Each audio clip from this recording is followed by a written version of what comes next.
हे बाबा धवळेश्वर महाप्रभु कलानंदिर धड़ा होइथिबा महाप्रभु धवळेश्वराय नमो नमः। दीपं यदि परम ब्रह्म दीपं यदि जनार्दनः दीपहरतु मे पाप पूजा दीप नमस्तुते। बाबा धवळेश्वर महाप्रभु संसार सुखी रखंतु।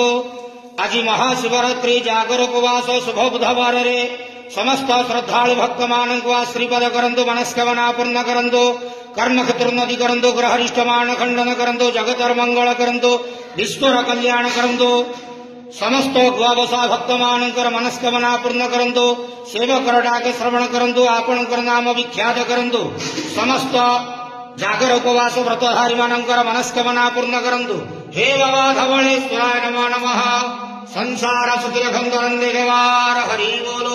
आज महाशिवरात्रि जागर उपवास रे समस्त भक्त मान को आश्रीपद करंतु नंदे देवार हरि बोलो। बाबा धवळेश्वराय नमो नमः।